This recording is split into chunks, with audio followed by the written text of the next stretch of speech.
अस्सलाम वालेकुम। अबरार रशीद आपकी खिदमत में हाज़िर है। सबसे पहले तो मैं आपका शुक्रिया अदा करना चाहूँगा कि आप लोग बड़ी तादाद में, बहुत ही नया नौमौलूद चैनल है, आप बड़ी तादाद में इसको सब्सक्राइब कर रहे हैं, वीडियोस को देख रहे हैं, ख़ास तौर पर शॉर्ट्स को और दीगर वीडियोस को। मैं आपका मशकूर हूँ। उम्मीद है आप मज़ीद सब्सक्राइब करेंगे, लाइक करेंगे, कमेंट किया करेंगे, तो इसी तरह ये कारोबार चलता रहेगा, कारोबार ज़िंदगी। लेकिन इस वक्त जो मेरे पास खबर है वो ये है कि शोबिज़ से मुतल्लिक ही है। आप तो जानते होंगे नुमान एजाज़, ये एक बड़े मारूफ एक्टर हैं, डायरेक्टर हैं, प्रोड्यूसर हैं, पता नहीं क्या क्या हैं।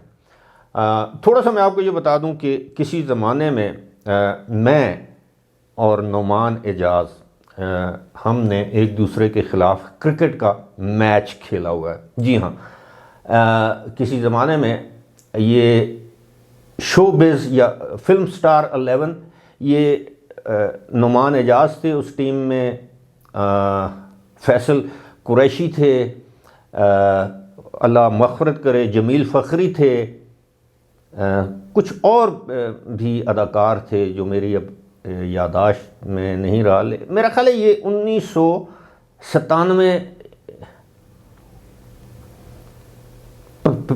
96 या 97 की बात है, 1995-96 की, बहरहाल जो भी।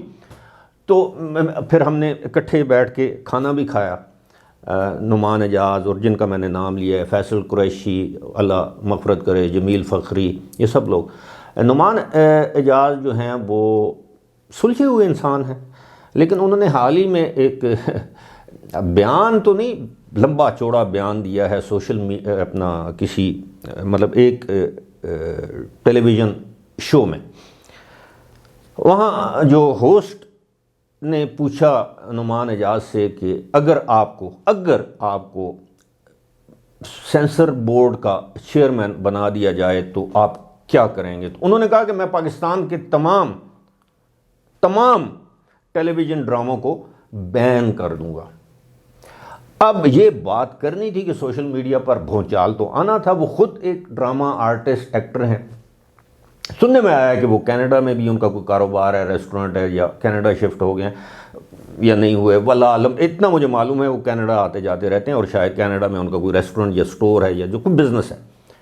अब नुमान एजाज़ ज़ाहिर है एक एजुकेटेड इंसान है, उनके वालिद भी फ़िल्म प्रोडक्शन में रहे हैं और बड़ी उनका नॉलेज है एक्टिंग के हवाले से। तो उन्होंने इसकी वजह भी बयान की। वजह यह है, वो कहते हैं कि हमारे ड्रामों में तमाम की तमाम नेगेटिविटी, स्पेशली जो फीमेल या फैमिली के अंदर जो चीज़ें होती हैं, कौन सी ऐसी फैमिली या कौन सा ऐसा ख़ानदान है जिसमें खटपट ना हो रही। यानी सास और बहू के दरमियान, नंद और भाभी के दरमियान, देवरानी जेठानी, इवन माँ बेटी के, ये तो होता है। हस्बैंड एंड वाइफ के दरमियान कुछ ना कुछ अप्स एंड डाउन्स लगे रहते हैं। तो नुमान एजाज़ ने कहा कि जनाब मैं एक ड्रामा, कहते हैं कि उस एक ड्रामे में किसी नंद को बड़ा उसका नेगेटिव कैरेक्टर दिखाया गया, तो उस ड्रामे की रेटिंग बहुत हाई होगी। मैं आपको ये अंदर की ख़बर आपके साथ शेयर करना चाहूँगा। मतलब नुमान एजाज़ ने जो बात कही कि मैं सारे ड्रामों को बैन कर दूँगा, मुमकिन है वो सारों को ना बैन कर सकें। सेंसर बोर्ड की भी एक पॉलिसी होती है, उस पॉलिसी के तहत चलते हैं। लेकिन 90% ड्रामे जो पाकिस्तान में दिखाए जाते हैं, मैं आपको थोड़ा सा बैकग्राउंड अंदर की खबर मैं आपके साथ शेयर करना चाहता हूँ। वो ये है कि आपको याद होगा कि किसी ज़माने में पाकिस्तान के अंदर NGOs, नॉन गवर्नमेंटल ऑर्गेनाइजेशंस काम करती थी, save the children and blah and पता नहीं जो भी इंटरनेशनल INGOs। उनको नवाज शरीफ के जो दौरे हुकूमत था 2016-17 में चौधरी निसार ने उनको बैन कर दिया, और बिल्कुल सही बैन किया कि वो पाकिस्तान के अंदर एक अजीब किस्म का एजेंडा फैला रहे थे। NGOs की मैं बात कर रहा हूँ, इंटरनेशनल NGOs। वो वैसे तो पाकिस्तान को पैसे नहीं देते। अब क्या हुआ है कि जनाब वो उन्होंने प्रोड्यूसर्स को, ये जो इंटरनेशनल NGOs हैं, मुख्तलिफ नामों से हैं, वो उन्होंने फ़ंड करना शुरू कर दिया कि पाकिस्तान के अंदर अगर आप इस मौजू पर फिल्म या ड्रामा बनाएंगे तो हम आपको फंडिंग करेंगे।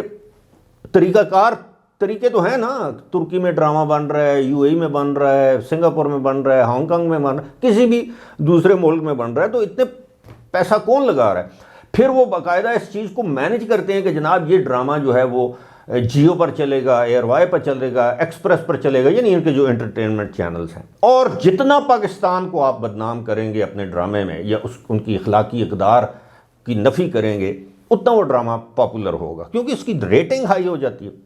وہ الگ کہانی ہے، الگ ٹولز ہیں.